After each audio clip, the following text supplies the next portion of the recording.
Olá, irmãos! Um feliz sábado para você e para a sua família. Que a paz de Deus habite no vosso lar.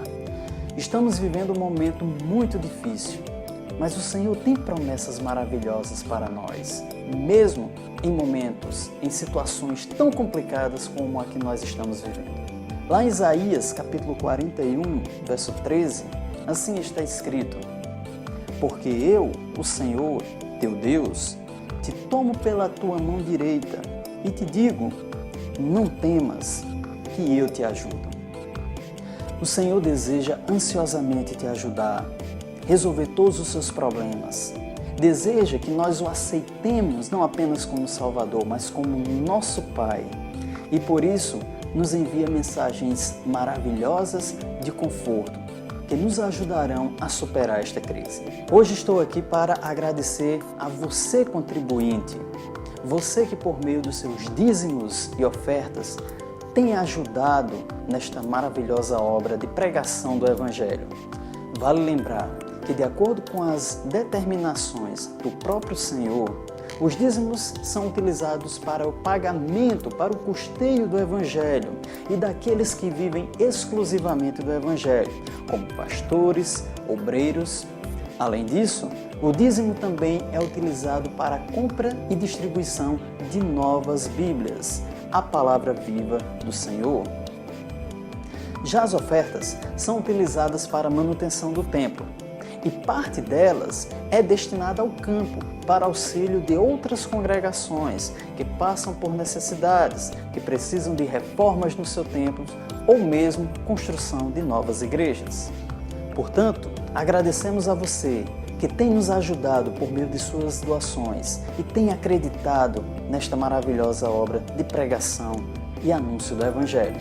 Se você não é dizimista nem ofertante, creia no Senhor. Creia que Ele, mesmo neste momento de dificuldade, de aperto financeiro, pode cuidar da tua vida e também da tua saúde financeira. Confie no Senhor, o mais Ele fará. Honre ao Senhor e Ele te honrará. Breve, Jesus voltará. Eu gostaria de falar sobre confiança e segurança no Senhor. E que passagem a gente poderia escolher para falar sobre esse assunto? Se você abrir a sua Bíblia de Gênesis a Apocalipse, você vai encontrar promessas de Deus para você. Então eu poderia utilizar várias passagens da Bíblia, mas por alguma razão eu gostaria de meditar num texto que é muito conhecido nosso, segundo Crônicas, capítulo 20 e o verso 20. Eu tenho certeza que você conhece esse texto. Eu não sei se você já está com a sua Bíblia na mão, esse é o momento de nós estarmos com a palavra. Eu estou com minha Bíblia aqui. Eu espero que você esteja com a sua Bíblia aí do seu lado. Se não for a Bíblia física, pode ser o celular, pode ser o tablet, mas esse é o momento de nós meditarmos na palavra de Deus e você precisa estar com a Bíblia na mão. E você precisa fazer isso porque Deus quer falar com você. Deus tem uma mensagem especial para você nessa manhã, neste dia. Então, eu espero que você esteja com sua Bíblia. Se você não está, corre lá, pegue a sua Bíblia. Como falei, pode ser a Bíblia física, pode ser no seu celular, pode ser no seu tablet. Reúna a família, se prepare para ouvir a mensagem do Senhor para a sua vida e para a sua família nesse momento. Segundo Crônicas, capítulo 20, verso 20, a minha Bíblia já está aberta. E antes de nós lermos o texto, nós vamos orar, porque nós estamos estudando, inclusive, na lição da Escola Sabatina. Nós já temos aprendido na lição da Escola Sabatina que o Espírito Santo, ele é o autor geral da Bíblia. Nós temos vários autores humanos, mas todos eles, diz o apóstolo Pedro, foram conduzidos pelo Espírito Santo. Então, quando nós estudamos a palavra, nós precisamos clamar para que o mesmo Espírito que inspirou os apóstolos e os profetas nos ilumine, prepare a nossa mente, prepare o nosso coração para receber a instrução do Senhor. Então, com a Bíblia aberta, no livro de Crônicas, segundo livro de Crônicas, capítulo 20, nós vamos então agora pedir a Deus a sua bênção para o estudo da sua palavra. Vamos orar juntos? Oremos. Senhor nosso Deus, nosso Pai, nesse momento, ó Deus, eu quero clamar em nome do Senhor Jesus Cristo, que o Senhor visite cada pessoa que está me ouvindo nesse momento. Eu sou apenas um instrumento, ó Deus, nas tuas mãos. Mas o Senhor é Deus. E o Senhor conhece a vida de cada pessoa. O Senhor conhece a situação de cada família. O Senhor conhece o coração de cada pessoa. Eu quero te pedir nesse momento que o Senhor visite cada lar que está nos ouvindo. Que o teu Santo Espírito esteja presente nesse momento. Quero também, ó Deus, te pedir que o Senhor envie anjos. Que em cada lar, nesse momento, que está ouvindo essa mensagem, esteja a atmosfera do céu. Santos anjos presentes. E que nesse momento, ó Deus, ao ouvirmos a tua palavra, nós possamos também ter o nosso coração aberto para aquilo que o Senhor quer nos falar, a mensagem que o Senhor quer nos trazer, a mensagem de segurança, de esperança, de confiança no Senhor. Por favor, ó Deus, abre o nosso coração, abre o nosso entendimento para ouvirmos a tua palavra nesse momento. Nós oramos em nome do Senhor Jesus Cristo. Amém. Amém.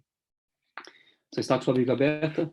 2 Crônicas, capítulo 20, verso 20. Eu vou ler e você vai acompanhar a leitura. Pela manhã cedo, se levantaram e saíram ao deserto de Tecoa. Ao saírem eles, pôs-se Josafá em pé e disse: Ouvi-me, ó Judá, e vós, moradores de Jerusalém. Crede no Senhor vosso Deus e estareis seguros. Crede nos seus profetas e prosperareis. Irmãos, que palavra maravilhosa nós acabamos de ler. Eu gostaria de reler o texto, mas agora dirigindo a você, aplicando para a sua vida nesse momento. O texto diz assim, a segunda parte do verso 20.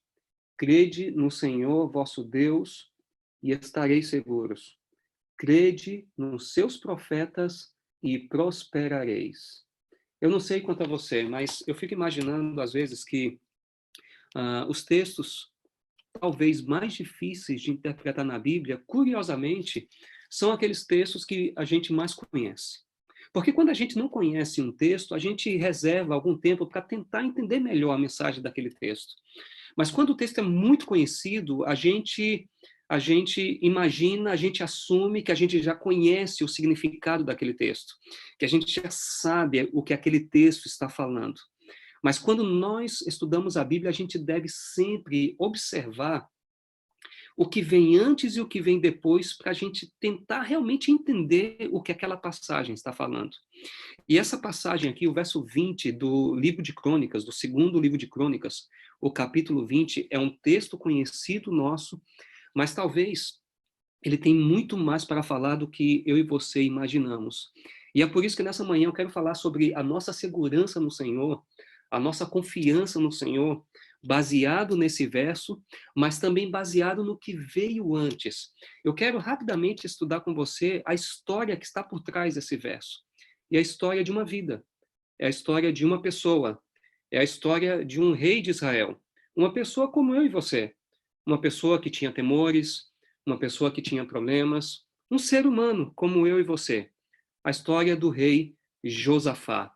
E para a gente conhecer um pouquinho essa história, eu vou pedir a você que não feche sua Bíblia, você permaneça com sua Bíblia aberta, porque nós vamos ler algumas passagens para a gente tentar entender um pouquinho mais sobre a história desse homem, a história desse rei de Israel, e as lições que nós podemos tirar para a nossa vida a partir dessa história que é contada na Bíblia. Então, nesse momento, eu gostaria que você voltasse para o verso 1, que você se concentrasse no verso 1 do capítulo 20. Nós vamos ler até o verso 3 e nós vamos tirar pelo menos 5 lições do capítulo ao nós meditarmos nesse texto nessa manhã. Nós vamos ler agora os versos 1 a 3 e eu gostaria que você acompanhasse na sua Bíblia, do capítulo 20. Vamos acompanhar a leitura. Depois disto, os filhos de Moabe e os filhos de Amon, com alguns dos meunitas, vieram à peleja contra Josafá. O que está acontecendo aqui? O texto está mencionando que há 3 nações se dirigindo contra o rei de Israel, contra Josafá. 3 contra 1. É o que está acontecendo aqui. E o texto vai se desdobrar e vai mostrar que, na verdade, vai acontecer uma batalha, uma guerra. E o que nós podemos tirar de lição dessa história são coisas surpreendentes. Então, vamos continuar aqui a leitura. O texto diz, eles vieram à peleja, à guerra, contra Josafá. Verso 2. Então vieram alguns que avisaram a Josafá, dizendo, grande multidão vem contra ti, da além do mar e da Síria. Eis que já estão em Azazon Tamar, que é em Gedi. O que está acontecendo aqui? Um grande problema está se aproximando. Um grande problema está se avizinhando. Alguém chega para Josafá e diz: olha, Josafá, uma grande multidão está se aproximando contra você. Um grande problema está vindo pela frente. É isso que está acontecendo aqui no texto. E aí nós chegamos ao verso 3. Como é que uma pessoa reage quando um grande problema está chegando? Aliás, como é que algumas pessoas reagem quando elas já estão vivendo um grande dilema, um grande problema, uma grande crise, como essa que nós estamos vivendo? Como é que as pessoas reagem? Eu gostaria que você olhasse para o verso 3. O verso 3 diz assim: então Josafá teve medo. Eu vou repetir. Então Josafá teve medo. Eu preciso dizer uma coisa para você. Talvez em algum momento na vida você já se sentiu culpado porque você estava enfrentando uma grande crise e você teve medo. Eu preciso dizer para você que você não precisa se sentir culpado. O medo faz parte da experiência humana. É normal a gente sentir medo quando uma coisa terrível, quando uma crise está acontecendo. Josafá é um ser humano igual a mim e igual a você. E qual foi a primeira reação de Josafá? Ele teve medo.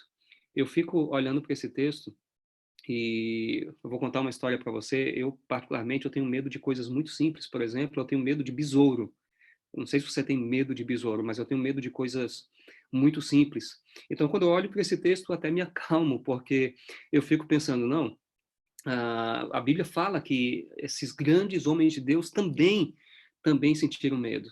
Talvez eu estou falando para alguém nesse momento que está sentindo medo de tudo isso que está acontecendo. Josafá também teve medo. Mas a grande pergunta que nós devemos fazer é a seguinte: o que nós fazemos quando sentimos medo? Eu quero dizer para você que Deus conhece o nosso coração e Deus sabe do medo que nós sentimos às vezes. Algum tempo atrás eu ouvi alguém dizendo que a expressão, a frase "não temas" aparece na Bíblia 365 vezes. A expressão "não temas" e expressões similares, elas aparecem na Bíblia 365 vezes. Isso diz alguma coisa para você? Isso é Deus dizendo para mim e para você todos os dias: não tenha medo, não tenha medo. Você se lembra daquele texto de Isaías, Isaías 41, verso 10: não temas, porque eu sou contigo. Não te assombres, porque eu sou teu Deus. Você se lembra do Salmo 23? O Senhor é o meu pastor e nada me faltará. Ele me faz repousar em pastos verdejantes. Leva-me para junto de águas tranquilas. Refrigera minha alma. Guia-me pela vereda da justiça por amor do seu nome. Ainda que eu ande pelo vale da sombra e da morte, não temerei mal algum, é o que o salmista está falando. Mas ele diz o seguinte: porque tu estás comigo.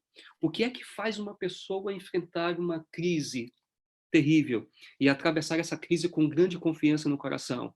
Somente uma coisa pode fazer isso: é a presença do Senhor na nossa vida.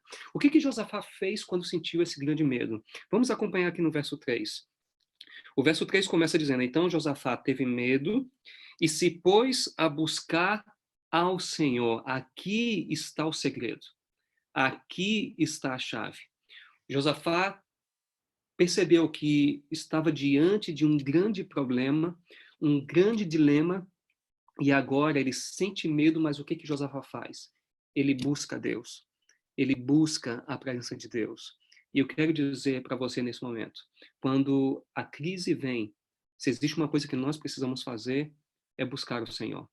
Buscar a sabedoria do alto, buscar a direção de Deus. Foi exatamente isso que Josafá fez. Mas eu quero chamar a sua atenção para um detalhe muito importante, porque o texto mostra que Josafá buscou ao Senhor. E como é que a gente busca a Deus? A gente busca a Deus por meio da oração. A oração, ela tem o poder de abrir o céu. É isso que diz Ellen White no livro Caminho a Cristo.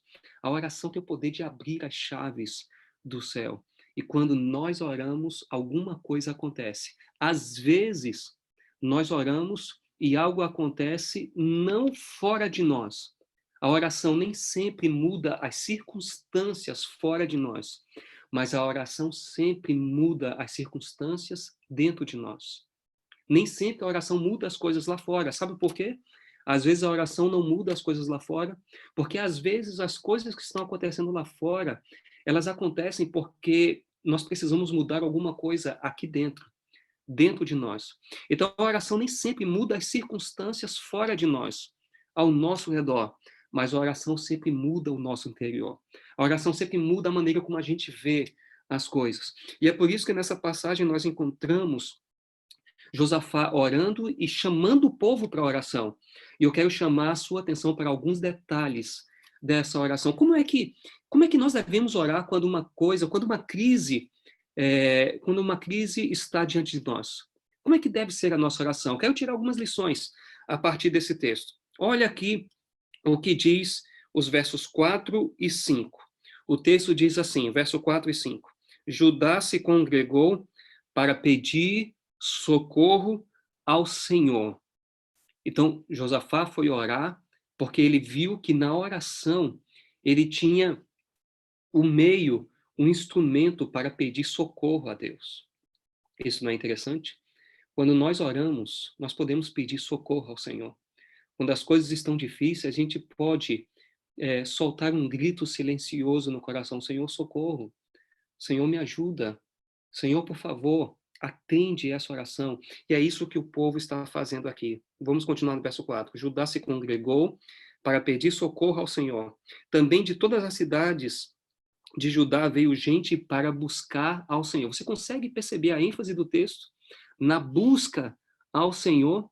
O que eles estão fazendo no meio dessa crise? Eles estão buscando ao Senhor. Eles estão colocando a vida nas mãos de Deus. Mas aí nós avançamos aqui um pouquinho. Eu quero chamar a sua atenção para o verso 6. Note como eles começam essa oração. No verso 6, diz assim: E disse, Senhor, Deus de nossos pais, porventura não és tu Deus nos céus? Isso aqui não é uma pergunta para tentar saber se Deus é ou não Deus nos céus. Na verdade, isso aqui é uma afirmação. Nós chamamos isso de pergunta retórica. É uma pergunta que não precisa responder, porque todo mundo já sabe a resposta. Na verdade, isso aqui é uma afirmação. Senhor, tu és Deus nos céus.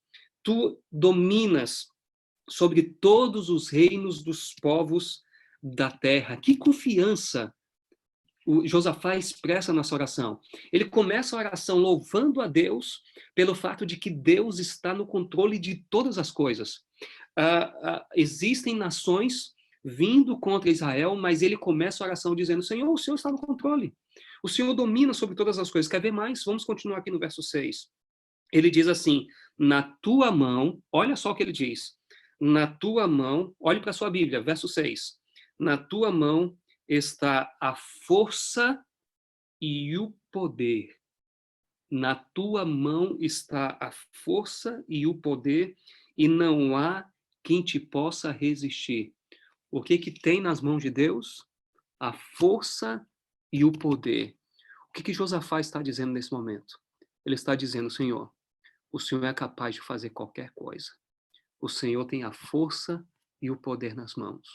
Quando eu e você oramos, nós devemos louvar a Deus, porque Ele está no controle de todas as coisas. Nós devemos louvar a Deus porque Ele tem o poder nas mãos. Qual é a primeira coisa que você faz quando você vai buscar ao Senhor em oração no momento de crise? Você louva a Deus. Você enaltece a Deus. Você engrandece a Deus pelo fato de que Ele é o grande Deus. Ele tem tudo sob controle. Ele tem a força e o poder nas mãos. E eu preciso dizer mais uma vez, se Deus tem o poder de controlar a história do mundo, controlar a história das nações, você não acha que Ele também tem o poder de conduzir a história da sua vida? Eu acredito nisso. E eu sei que você também acredita nisso. Qual foi a primeira coisa que Josafá fez nessa oração? Josafá louvou a Deus. Mas tem outra coisa que Josafá fez, e eu quero compartilhar isso com você. Josafá reclamou as promessas de Deus. Eu quero mostrar isso para você aqui na Bíblia, versos 7 a 9. Eu quero que você acompanhe comigo. O verso 7 diz assim: Porventura, ó nosso Deus, não lançaste fora os moradores desta terra, de diante do teu povo de Israel, e não a deste para sempre a posteridade de Abraão, teu amigo. Josafá está aqui relembrando quando o povo de Israel saiu do Egito e foi para a terra de Canaã. Josafá está dizendo, Senhor, foi o Senhor que nos trouxe para cá.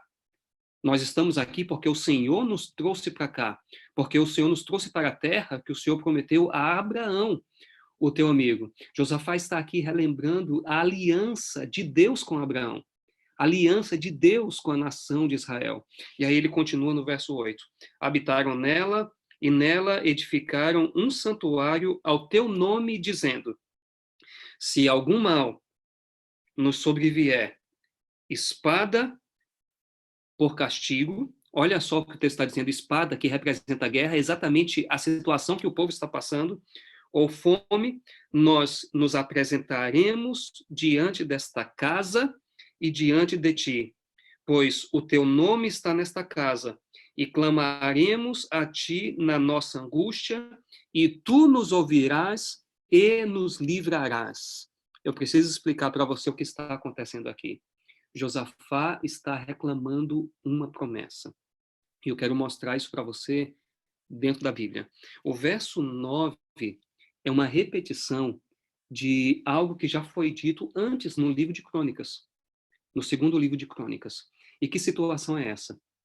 A situação é a dedicação do templo. Salomão está orando, dedicando o templo. E isso que nós lemos aqui é dito lá no texto que fala sobre a dedicação do templo. Eu vou pedir a você que você marque o capítulo 20, nós vamos voltar algumas páginas na Bíblia até o capítulo 6. Até o capítulo 6. Deixe a Bíblia marcada no capítulo 20, nós vamos voltar até o capítulo 6, e nós vamos ler aqui o verso 28 do capítulo 6.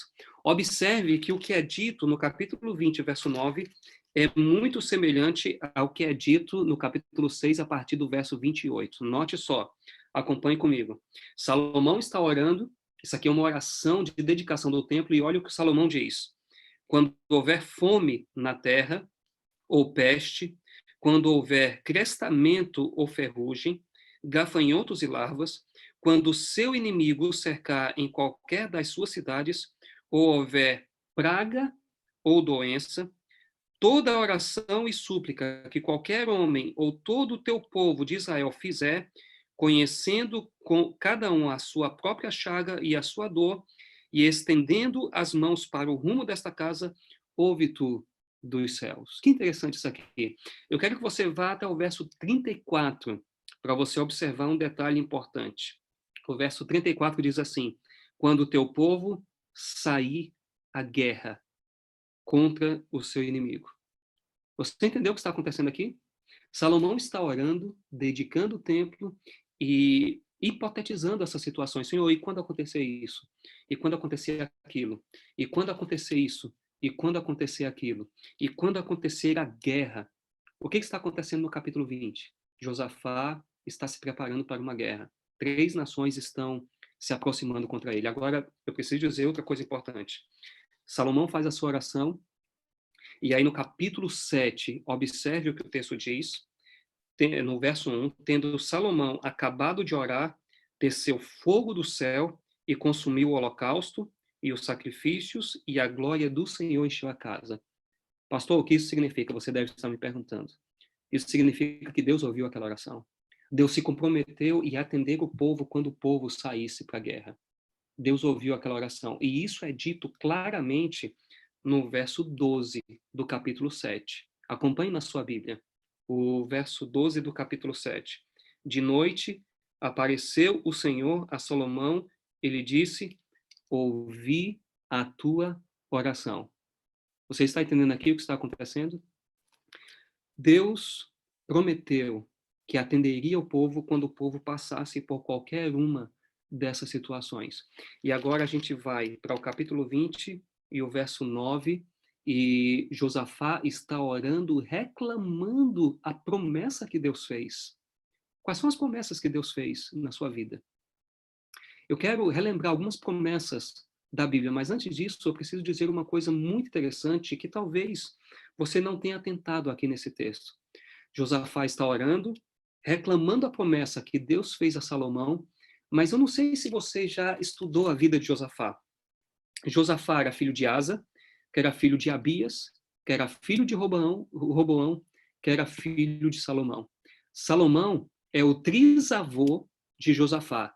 Ou seja, Josafá está aqui reclamando uma promessa que Deus fez para o trisavô dele. Uma promessa que Deus fez lá atrás.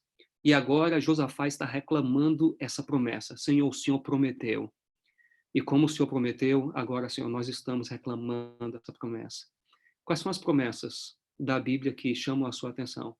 Tem algumas promessas da Bíblia que chamam a minha atenção. Por exemplo, Mateus 28, verso 20. Quando Jesus, na grande comissão, diz assim: eu estarei convosco todos os dias, até a consumação dos séculos. Tem outra promessa que também chama muito a minha atenção, Hebreus capítulo 13, verso 5, quando Deus diz assim: nunca te deixarei, jamais te abandonarei. Eu gosto muito dessa promessa. Quais são as promessas que chamam a sua atenção? Quais são as promessas que aquecem o seu coração? E por que não reclamar essas promessas nesse momento? Por que não ir a Deus em oração e dizer: Senhor, realiza essa promessa na minha vida. Cumpre, Senhor, essa promessa na minha vida. E eu quero dizer uma coisa para você. Deus é fiel. Deus cumpre as suas promessas. Deus é fiel. Eu gosto de um texto lá em Apocalipse 19, 11, quando fala sobre a volta de Cristo, e Jesus é identificado como fiel e verdadeiro. Quando você vai para Apocalipse 21, verso 5, o anjo diz para João: escreve essas palavras, porque essas palavras são fiéis e verdadeiras. Deus é fiel, Deus cumpre a sua palavra, Deus cumpre as suas promessas. Por que não reclamar as promessas de Deus na sua vida? É exatamente isso que Josafá está fazendo aqui, ele está reclamando a promessa que Deus fez. Nós podemos fazer isso. Na verdade, Deus nos convida a fazer isso. Deus diz: vinde, arrazoemos. Deus nos convida a ir a Ele e reclamarmos as promessas que Ele fez para a nossa vida. Quando você abrir a palavra de Deus, você perceber que tem uma promessa ali para você, vá a Deus em oração e diga: Senhor, cumpre essa promessa na minha vida, mas também esteja pronto para Deus cumprir a promessa não no seu tempo, mas no tempo dele. Porque os planos de Deus são maiores do que os nossos planos. Porque os pensamentos de Deus são melhores do que os nossos pensamentos e mais altos do que os nossos pensamentos. Ao reclamarmos a promessa de Deus, também precisamos estar prontos para o fato de que nem sempre Deus responde aquilo que a gente pede no tempo que a gente quer. É no tempo dele, porque ele sempre sabe o que é melhor para nós. Qual é o primeiro elemento que nós vimos nessa oração de Josafá? Josafá louvou a Deus. Qual é o segundo elemento nessa oração de Josafá no momento de crise? Josafá reclamou as promessas de Deus. Mas existe uma terceira coisa que Josafá fez. Sabe o que Josafá fez? Quando Josafá foi a Deus, Josafá escancarou o seu problema para Deus. Josafá contou o seu problema para Deus. Eu quero chamar a sua atenção para isso nesse momento no verso 10. Olha o que diz aqui no verso 10.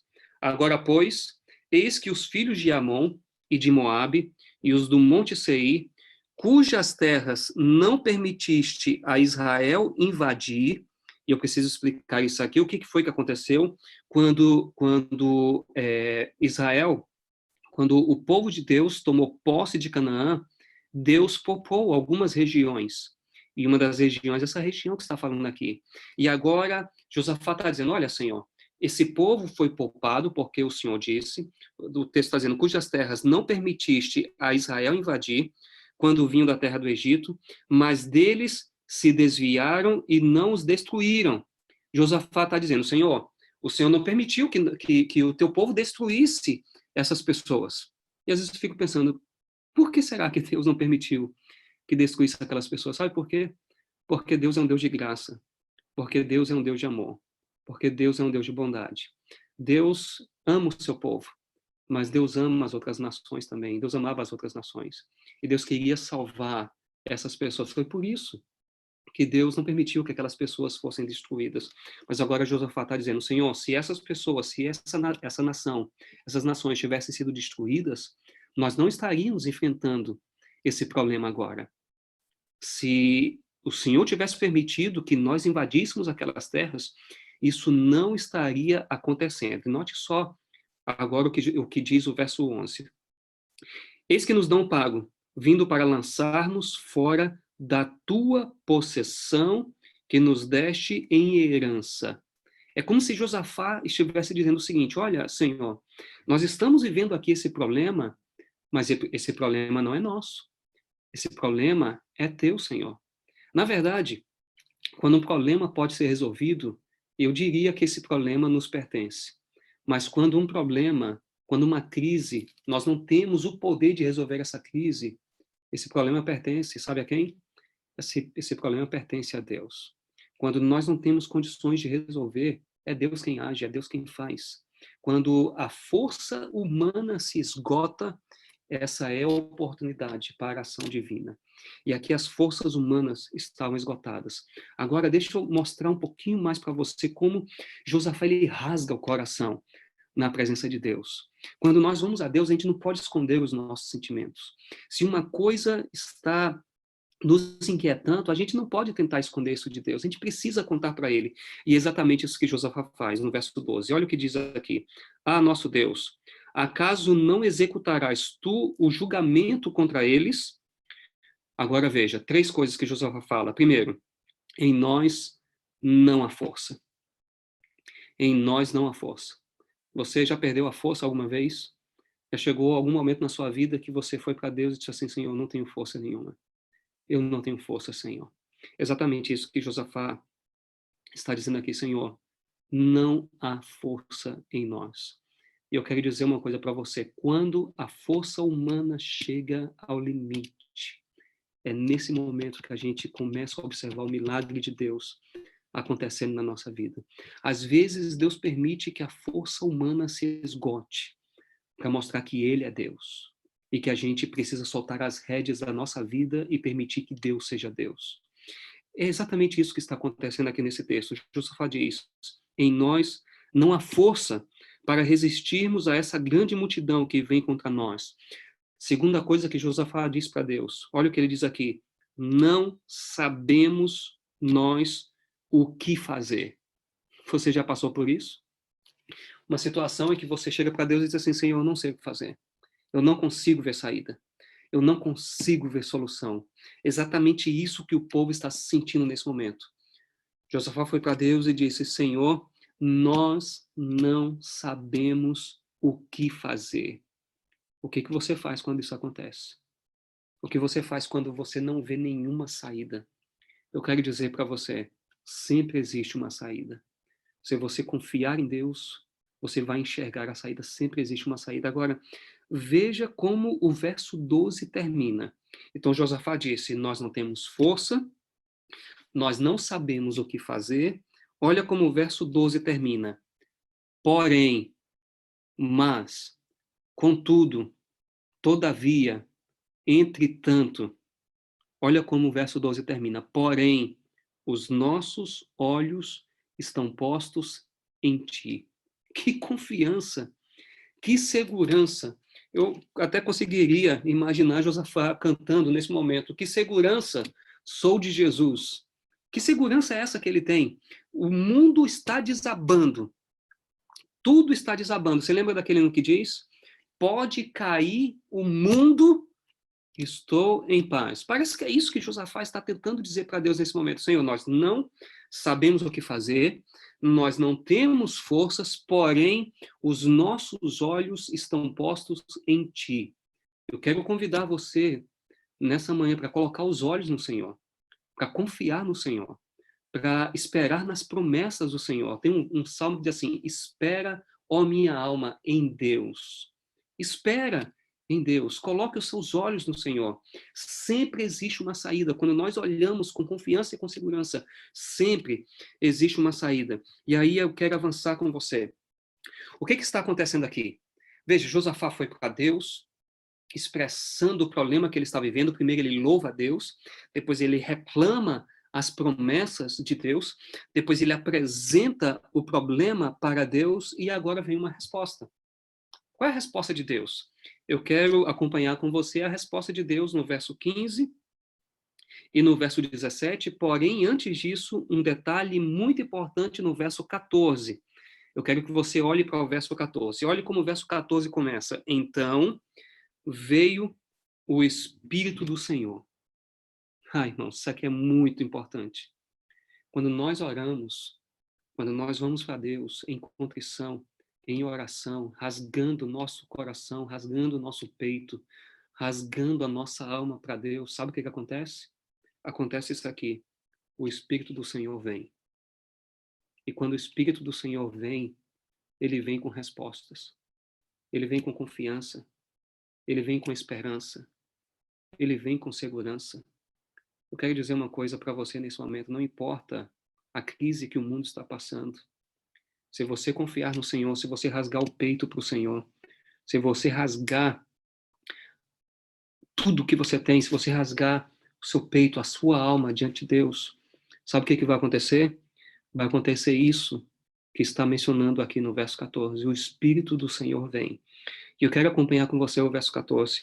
Então veio o Espírito do Senhor no meio da congregação sobre Jaaziel. Pastor, o que significa? Explique isso para mim. Eu quero explicar para você o que está acontecendo. Deus está levantando um profeta para trazer uma mensagem para o povo.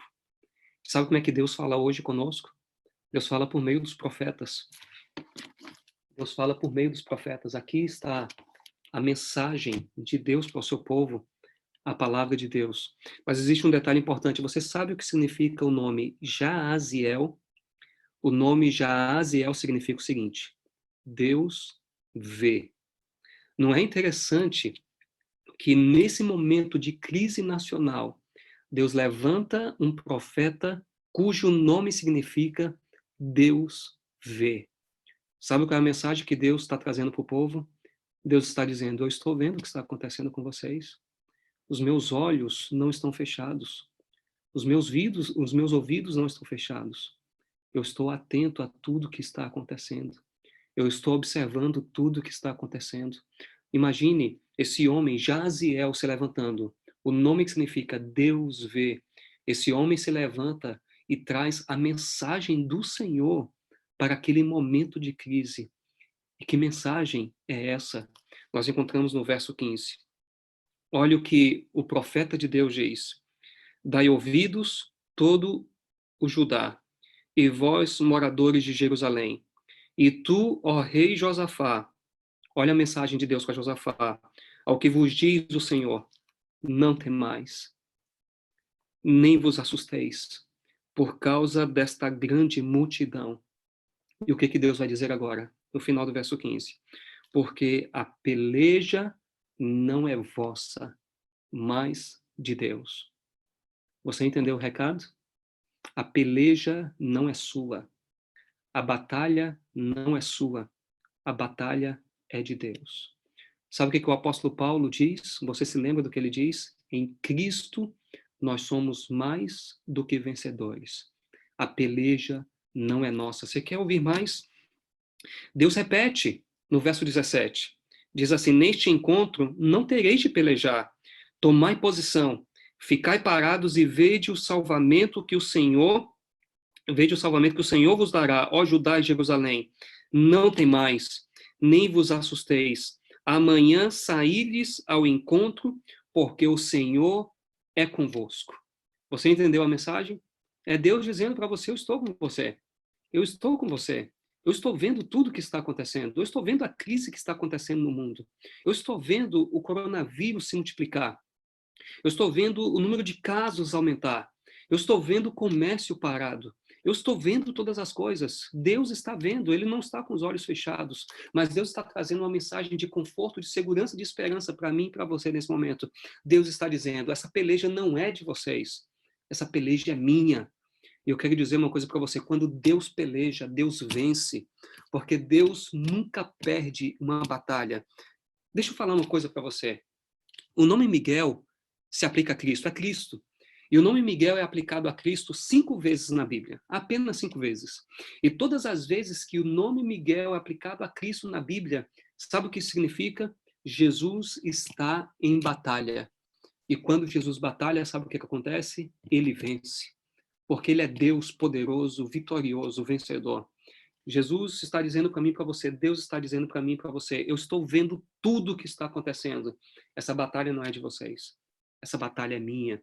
Deus está dizendo. E agora, qual é a resposta do povo diante da mensagem de Deus? Você está ouvindo a mensagem de Deus nesse momento. Qual é a resposta do povo diante da mensagem de Deus? Agora nós chegamos ao verso 20. Olha o que Josafá diz. Pela manhã cedo, olha o que o texto diz, pela manhã cedo se levantaram e saíram ao deserto de Tecoa, porque foi isso que Deus ordenou. Ouvi-me, ó Judá, Josafá está dizendo, e vós, moradores de Jerusalém, crede no Senhor, vosso Deus, e estareis seguros. Crede nos seus profetas e prosperareis. Você agora consegue entender melhor o que esse texto está dizendo? Quando a gente lê o verso 20 do capítulo 20 de 2 Crônicas, a gente tem que ter em mente todo esse cenário aqui. Deus levantou um profeta no meio do povo, que se chama Jaaziel. E por meio desse profeta, Deus estava dizendo para o povo, eu estou vendo tudo o que está acontecendo. Eu estou vendo tudo, eu estou vendo, e agora aplicando para nós, eu estou vendo o comércio fechado, eu estou vendo as doenças se multiplicarem, eu estou vendo essa epidemia espalhar, mas Deus está dizendo, eu estou atento, eu estou vendo tudo. E agora, Josafá se levanta diante do povo e diz, confia em Deus, crede em Deus, creiam no Senhor e vocês estarão seguros. Creiam na mensagem profética e vocês vão prosperar. Essa é a resposta do povo nesse momento de crise e em resposta à resposta de Deus. O que foi que eles fizeram? Sabe o que foi que eles fizeram? Josafá agora reúne o povo e diz assim, nós vamos cantar. Nós vamos cantar. Eles estão saindo para uma batalha e Josafá reúne o povo para cantar. Essa estratégia de Josafá, ela seria muito adequada para uma noite de louvor, mas não para uma batalha. Mas essa estratégia funciona. Sabe por quê? Porque o povo entendeu que não seriam eles que iriam batalhar. O povo entendeu que Deus iria batalhar por eles. E como eles sabiam que Deus iria batalhar por eles tinham força para cantar. Eles tinham força para louvar o Senhor. E sabe de uma coisa? Eu quero começar a caminhar para o final. E eu quero chamar a sua atenção para o resultado da confiança do povo nesse momento. Versos 22, e eu quero ler até o verso 24. Olha o que diz aqui. Tendo eles começado a cantar e dar louvores. O que o povo está fazendo no meio da guerra? Está cantando e louvando. Pôs o Senhor emboscadas contra os filhos de Amon e de Moabe e do monte Seir, que vieram contra Judá, e eles foram desbaratados. Porque os filhos de Amon e de Moabe se levantaram contra os moradores do monte Seir para os destruir e exterminar, e tendo eles dado cabo dos moradores de Seir, ajudaram uns aos outros a destruir-se. Deus tomou conta da guerra. Deus foi o guerreiro aqui. Agora o verso 24 diz, tendo Judá chegado ao alto, que olha para o deserto, procurou ver a multidão, que é o problema mencionado no verso 1. O povo começou a olhar para a multidão, olhar para o problema. E onde estava o problema? Ele não existia mais. Olha o que o texto diz. E eis que eram corpos mortos que jaziam em terra, sem nenhum sobrevivente. Se a gente pudesse resumir tudo isso em duas palavras, seria vitória completa. Deus deu ao povo vitória completa. E existe uma coisa que eu quero chamar a sua atenção. Você se lembra que no início do capítulo, Josafá está com medo. Sabe o que aconteceu agora? Olha para o verso 29. O texto diz assim, veio da parte de Deus o terror sobre todos os reinos daquelas terras. O medo agora estava do outro lado. E sabe o que mais Deus trouxe para o povo? Leia agora o verso 30. Leia o verso 30 comigo. Assim, o reino de Josafá teve paz. Assim, o reino de Josafá teve paz. O que nós queremos sentir no momento de crise? Nós queremos sentir paz no coração. Você lembra daquilo que Jesus disse? A minha paz vos dou, mas não vou lá dou como o mundo a dá.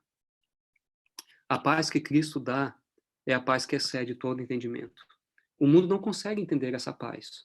Como é que pode as pessoas estarem no meio de uma grande crise e ainda assim sentirem paz no coração. Sabe que paz é essa? É a paz e a segurança de que a nossa vida está nas mãos de Deus. Que segurança? Sou de Jesus.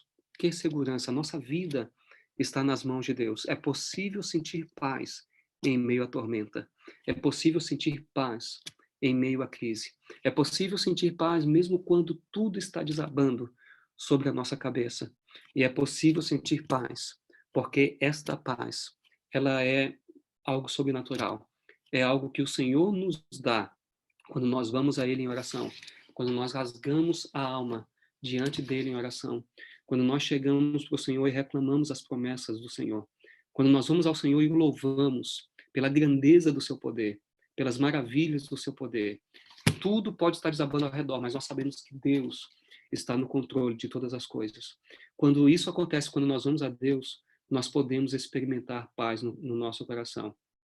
Tem um texto de Ellen White que ela diz assim: as mesmas provações que da maneira mais severa provam a nossa fé e fazem parecer que Deus nos abandonou, devem levar-nos para mais perto de Cristo, para que possamos depor todos os nossos fardos a seus pés e receber em troca a paz que ele nos dará. Eu quero fazer uma pergunta para você nesse momento, ao finalizarmos essa nossa reflexão. Você quer ter paz no coração? Você quer sentir essa paz que excede todo entendimento? Essa paz que vem de Deus, essa paz que vem de Cristo, essa paz que vem do Espírito Santo, essa paz que é possível somente para aqueles que confiam no Senhor, que confiam na palavra do Senhor, que confiam nos profetas, que confiam na palavra. Você quer sentir essa paz no coração? Se você quer sentir essa paz no coração, gostaria que você dissesse amém, onde você está. E pela fé eu posso ouvir você dizendo amém. Deus está com você. Deus está com sua família. Deus está com sua casa. E Ele vai completar a obra que um dia Ele começou. Você quer sentir essa paz? Que tal nós clamarmos a Deus nesse momento, pedindo a sua paz? Vamos orar juntos? Oremos. Senhor nosso Deus, nosso Pai que estás nos céus, o Senhor se revelou a nós neste momento, através da Tua palavra. O Senhor falou poderosamente ao nosso coração. O Espírito Santo aqueceu o nosso coração e nos trouxe a mensagem do céu, trazendo confiança, trazendo segurança, trazendo esperança, trazendo a certeza, ó Deus, de que a nossa vida está nas Tuas mãos. Existe uma tormenta lá fora, existe uma crise muito grande lá fora, mas, querido Deus, nós queremos ter aquela paz, a paz que excede todo entendimento, a paz que somente o Senhor Jesus é capaz de dar. Nesse momento, ó Deus, eu quero pedir que o Senhor abençoe a pessoa que está me ouvindo. Que o Senhor traga paz, confiança e segurança ao coração dessa pessoa. Eu não conheço a vida das pessoas que estão me ouvindo, mas o Senhor conhece.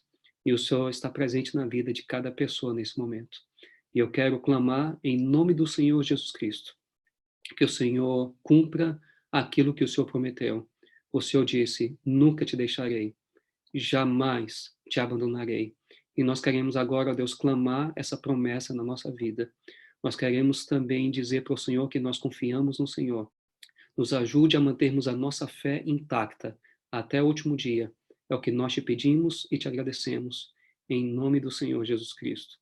Amém e amém. Amém. Que Deus seja louvado pela instrução da sua palavra. Que Deus conceda a você um sábado repleto de bênçãos e uma semana repleta de vitórias. Que Deus o abençoe.